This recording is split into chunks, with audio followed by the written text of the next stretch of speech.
all the non-believers. How did that? To all the non-believers, especially you, Tom Jackson. Way to have our back, Keyshawn. Anybody can be beat.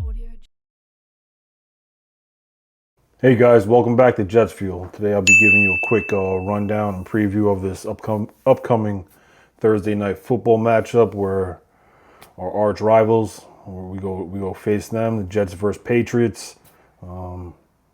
Jets coming off their second straight win of the season. We're 2-7. The Patriots are rolling right along, and they're number one in the AFC East. They are 8-2, and they're off a 7-game win streak.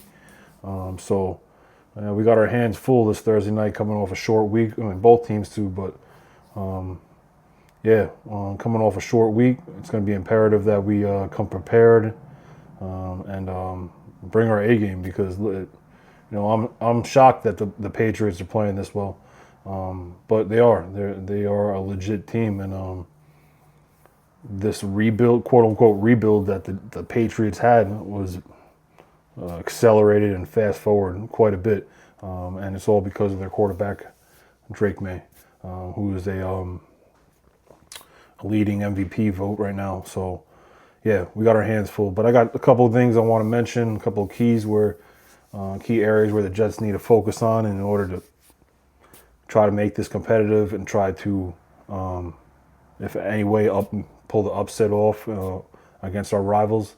I would not like nothing more for us to sweep the Patriots this year. If anything, if we can beat them at home, beat them, while we're away at their house, it would just, I'd be happy with the season at that point. Let's put it that way, considering where we're at right now. But it's going to be a tall task because we're losing. We lost a lot of key guys, as well as the rest of the NFL. Everybody has injuries this time of year. But our offensive struggles continue. Our quarterback situation is still quite big, giant question mark where you just fucking put an X through it. We have no quarterback. It's just, at this point, Breece Hall. But let's not get too far ahead of us. My first point is going to be our Jets rush attack, which is ranked number 4 in the league, versus the Patriots' number 1 ranked rush defense. They allow just under 80 yards a game. So it's going to be a tall task for our young offensive line. They played very well last week against Myles Garrett and the Browns crew. So yeah, can they impose their will and win in the trenches? It's going to be something very difficult because the Patriots' defensive line is legit. Their front 7 is legit, led by their 2 interior defensive linemen. You got the kid Christian Barmore, very stout, very good against the run, and then the guy who plays right next to him, Milton Williams, another excellent run stuffer. And then they have the kid on the edge, Harold Landry, is a good rush attack off the edge, and he can play well against the run. So I think he has like 5.5 or 6 sacks on the season so far. So not that I looked at the Jets are going to probably be passing a lot of this game, but getting back to my point, the Jets rush attack has to be established, and we have to get creative with it. That's our only path to victory. There's a massive glaring hole in this Jets offense, and it's because of Justin Fields and now Garrett Wilson's out again. Even though Aaron Glenn doesn't want to mention the injury report because he's pissed off about reporters already reporting that Garrett Wilson's out for 3 to 4 weeks. So the games continue. Which, if that's how he wants to play it, I'm good with it, whatever. But, so with Garrett Wilson being out, Reynolds is out for the rest of the year. So our receiving core has taken a major hit. Not that we're a pass-heavy offense or we threaten anybody with our pass game, but the fact that we have no viable weapons out there it makes it even more important that we try to figure out some creative ways to get our rushing attack underway, or even utilizing screens and draws. And I say this week in and week out, we utilize Mason Taylor as much as possible. We can get him out there. Him and Ruckert, maybe they can figure out to have a big game. So yeah, but all roads go through Breece Hall. That's our Jets offense, and you've seen it the last 2 games. He's just taken the team, put it on his back, and literally just ran with it. So, side note, Jets better pay this dude. They better pay him and secure him before he gets to free agency. I don't want to hear us about losing him, because you're just going to make you think back to the trade deadline. So, side note, pay the man. All right, so like I said, a rush attack needs to be established, or we need to be creative in how we use Breece Hall and Isaiah Davis, for that matter, and fucking the glorified running back in Justin Fields. We're gonna have to try to throw everything at this Patriot defense in order to get some type of thing, something established offensively, because if we get behind the 8 ball again, like we've done so many times, and we're losing at halftime by 2 or 3 scores, now you're going to be forcing Justin Fields to throw the football, which he has nobody to throw the football, and he can't throw the football. So it's going to be imperative that we can establish that run game, utilize Breece Hall out of the backfield, utilize Isaiah Davis out of the backfield, utilize our tight ends, and try to control the game, try to control the clock, and keep that highly explosive Patriot offense off the field. So, like I said, point number 1, the Jets must win in the trenches. I say this week in and week out. Our rush attack, ranked number 4 in the league, needs to be able to find a way to get it done behind, against this Patriots number 1 ranked rush defense. Point number 2. Oh, you know what? One thing. I saw this stat on Justin Fields. This is, looking back at the Browns game. At what point is Aaron Glenn gonna say enough is enough for this guy? He's had 4 games this year where he's thrown under 55 yards or less. I mean, at what point is enough enough? Like, but you know what? Whatever. That's a lost cause at this point. He is dead set with Justin Fields, and so be it. Everybody's already looking forward to next year, who we could possibly bring in to fill this quarterback position, either through the draft or free agency, or maybe trades with all the draft capital that we have. So it's going to be interesting to see how the Jets play this offseason. I'm just looking forward. Point number 2, it's going to be our Jets defense versus the Patriots' 9th-ranked passing offense. Listen, everybody knows what's going on over there. This kid Drake Maye has taken the league by storm. He is the leading MVP candidate, which is sickening that, we went through a whole Tom Brady era, and then they brought in Mac Jones for a little bit. He had a little bit of success in his rookie year, and he fizzled out. But now you see a guy like Drake Maye. This is his 2nd year in the league, and he's really developing something really nice. And you see him really flourishing with Stephon Diggs, a veteran, just overall great receiver. And then their tight end, Hunter Henry, another steady veteran presence in the passing game. So this is the perfect recipe for a young quarterback to have 2 solidified veterans back there that can get the job done. I just want to look at his stats real quick right now. Drake Maye stats. So right now he's leading the league in completion rate. It's at he's just under 72% completion rate. 2,500 yards passing, 19 touchdowns to 5 interceptions. So yeah, the kid is balling out. I didn't expect this out of him, and it's shocking to say the least. But like I said, our Jets pass defense needs to step up and needs to shut that down. Because look, the fact of the matter is we lost Sauce Gardner. Now our second guy, not Brandon Stevens, but the guy that replaced Sauce Gardner, the rookie AZ Thomas, he's out now with a concussion. He's in concussion protocol. So now this cornerback, our defensive backs are stretched thin at this point.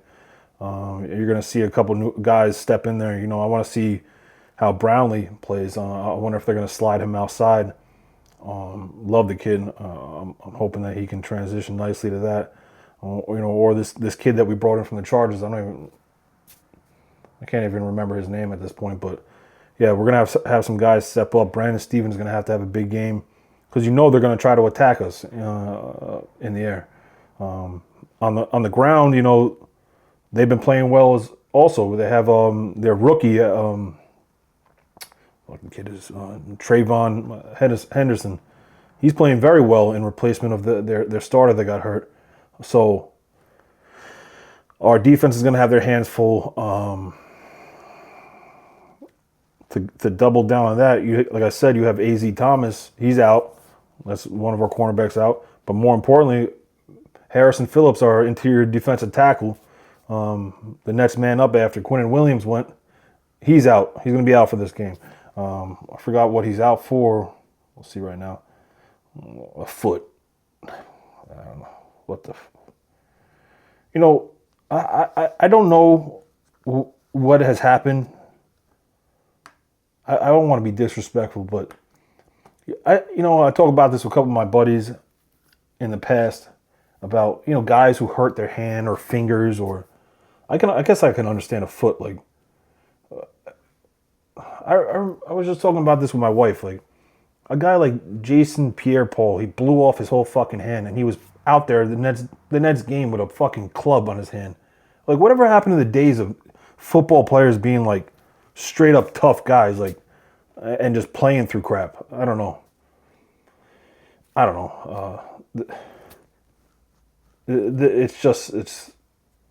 guess it's just a new age. I don't know what the issue is, but yeah, he's out. Harrison Phillips, our interior defender, great against the run, just a great person to have out in the field. Love the guy. He's out, so you're gonna see guys like Diggs, who we got him from the trade from the Browns, have to step up. The kid Mozzie Smith that we just picked up in the trade for, that sent Quinnen Williams to the Cowboys. He's gonna have to step up and have a big game. Jermaine Johnson, solid. Love the kid. Will McDonald had a breakout game, another breakout game against a piss poor fucking Browns team, but nonetheless, I think he had 4 or 5 sacks last week. Can we see him repeat that? Because he's been very inconsistent this year as well. So we have a lot of question marks. Will the Patriots try to attack our front seven? It's possible. I'm looking to see if Aaron Glenn actually starts Quincy Williams this week, because he had an excellent game against the Browns. We're gonna need all the help that we can get, and we're gonna have to find a way to shut down this Patriot passing offense and force them to become one-dimensional and run the ball. So, and if there's some way that God could bless us with another turnover this year, we're ranked we're last in the league at -10 in the point differential, turnover differential. So we've had one turnover this year. We've got one turnover off a fumble. We still have yet to got an interception this year. Can we find Drake Maye making a mistake and our defense capitalizing it? Because guess what? These young quarterbacks in this league, the one thing I do know is you throw pressure at them, sometimes they're going to break and make some mistakes. So can Steve Wilkes get crafty and figure out a way to put some pressure on this guy? Or can our front front four get it done? I don't know. We're going to find out. But we have to find a way to stop this. We can't let the Patriots pass offense get in rhythm. We can't let fucking Drake Maye and his 72% completion rate get going. And I definitely don't want to see Stephon Diggs. I've had enough of him over my lifetime. Playing with the Bills before, and now he's with the fucking Patriots. So, Yeah, I would like nothing more. Like, I'm gonna repeat like myself for us to go in there and beat the hell out of them. Not even beat them, just beat them. That would make my season. I'd be happy at this point, considering what is taking place this season. Lastly, special teams. The Jets must have a monster performance out of their special teams again, if we're gonna find any way of winning the game. Look, we're very limited in what we could do offensively. And we're going to probably find ourselves more times than not doing three and outs. So our special teams are going to have to step up just like they did last week. If we didn't have that special team performance last week, actually all year long, this team would have been significantly worse. As you know, we're 2-7 as it is. If we don't have that special team performance that we did in the Browns game, we don't win that game. Period. Point blank. Not when your starting quarterback for the fourth time this year throws for under 55 yards. Gosh. So special teams need to take over. I mean, honestly, I would say that the Jets special team might be the best unit in the NFL. Obviously, I haven't watched all the teams' special teams play, but the Jets have been consistent on special teams throughout the year. Our kick returner, Kenny Ngwangu or something. I don't know how to pronounce his name. And then you have our punt returner, Isaiah Williams, that we traded for earlier this season. He's coming up big. Those two guys are going to have another massive performance. A guy like Nick Folk, considering that we don't have a fucking offensive production to put touchdowns on the board, he's going to have to be able to kick field goals all day long. This typical Jets 101 offense, kick field goals. And then, our punter who's been lights out this year, Austin McNamara, he's going to have another big game, putting us in advantageous positions in the field position battle. So yeah, those are my three things that we're gonna have to focus on and capitalize in order to find some type of success and even make the game competitive or try to sneak out a win. But I don't see that happening. It's Thursday Night Football. We're home, right? Yeah, I believe we're home. What the fuck? For some reason, I thought we were away. Because I know the Patriots are doing this, playing with these fucking rivalry uniforms. They're pushing all this crap out about their nor'easter uniforms. So it'd be nice for us to go in there and beat them, those dumb uniforms they got on. Let me just confirm this. No, we're away. That's what I figured. So 8:15 Thursday Night Football. Even though fucking Amazon, this fucking 8:15 bullshit that the game's supposed to start at 8:15. Somebody's got to say something. Somebody. At what point does the average fan can we go to fucking sleep at a normal time? The game says it's supposed to start at 8:15. Why is it not starting at 8:15? I'll even give you a grace period of like 10 minutes or so. Why is it doing that? You have a fucking pregame that's 2 hours long. So me and my wife sit there, try to watch Thursday Night Football. It's 2 hours long. At this point, you're like, I don't even want to fucking see this shit. I just watched 2 hours of football and people talking. And then you have another 45 minutes of fucking, I don't know what it is, more commentary. The game does not start. At some point, somebody's got to say, listen, tell us when the fucking, put it on television or put it out there. When is the actual game going to start? So we don't have to play these games where we sit around for 45 minutes to an hour. It feels like forever before our game starts. People got to go to work in the morning. People got stuff to do. They don't want to be sitting around all day when you say the game starts at 8:15, but yet it's starting at 9:15, right? Yeah. And don't even get me started with all these fucking other streaming services that you have to do now. It's getting out of hand, man.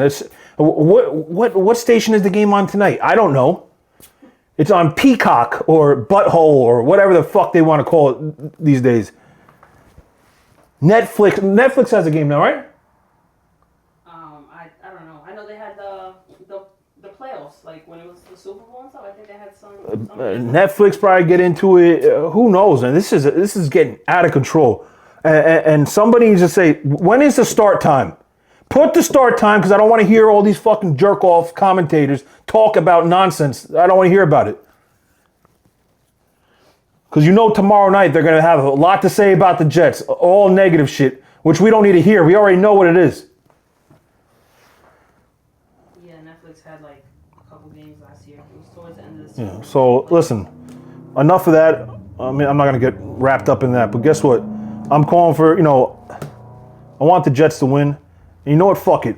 I'm calling for the upset. We're going for 3 in a row. We're going to beat the Patriots at home with their dumbass little nor'easter uniforms on. We're going to send Drake Maye back to reality. Jermaine Johnson's going to have 2 sacks. We're going to get an interception. Malachi Moore is going to have an interception. And we're gonna find ourselves winning this game 24-21. You guys are away. Jets are rolling. You guys are away. I know. Yeah, we're gonna beat them at Gillette Stadium like old times. Anyway, that's my prediction. Share your comments. Your show some love. Like, share, comment, subscribe, all that shit. And yeah, as always, go Jets.